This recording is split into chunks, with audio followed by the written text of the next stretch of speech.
ভেটকি মাছের পাতুরি, pulao, mutton, fish butter fry সব মিলিয়ে কিন্তু বিয়েবাড়ির আয়োজনটা জাস্ট জমে গেছিলো। হাই ফ্রেন্ড, আমি অনন্যা। চলে গেছিলাম আবারও একটু বিয়েবাড়িতে, আর আজকে দেখাবো সেখানে গিয়ে আমি ডিনারে কী কী খেয়েছি। প্রথমেই চলে এসেছিলো ফিশ বাটার ফ্রাই, যেটি খেতে কিন্তু বেশ ভালো ছিল। তার সাথে ছিল অল্প স্যালাড আর সস। এই স্যালাড দিয়ে কিন্তু এটি বেশ ভালো লাগছিলো। তারপরেই চলে এসেছিলো কুলচা। কুলচার সাথে ছিল এখানে পনির। পনির দিয়ে এই কুলচাটি খেতে কিন্তু জাস্ট অসাধারণ লাগছিলো।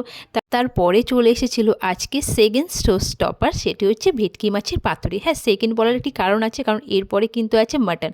আর এই মাছটি কিন্তু খেতে জাস্ট অসাধারণ ছিল। আমি অল্পই একটু সাদা ভাত নিয়েছিলাম, মাছটি আমি প্রায় শুধু শুধু খেয়েছিলাম। মাছটি আমার এতটা ভালো লেগেছিলো।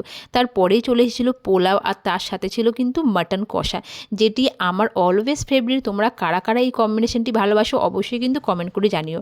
আর মাংসটি ছিল কিন্তু যেমন জুসি তেমন নরম আর তেমনই গরম।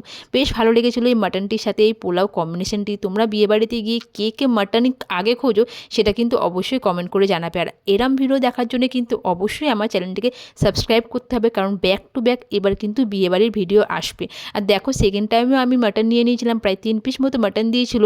আর পিসগুলো যথেষ্ট ভালো ছিল। তারপরে ছিল মিষ্টি, চাটনি, পাঁপড়। আমি কিন্তু কিছুই নিইনি, জাস্ট লাস্টে একটি মকটেল নিয়েছিলাম। থ্যাংক ইউ, ভালো থাকবেন।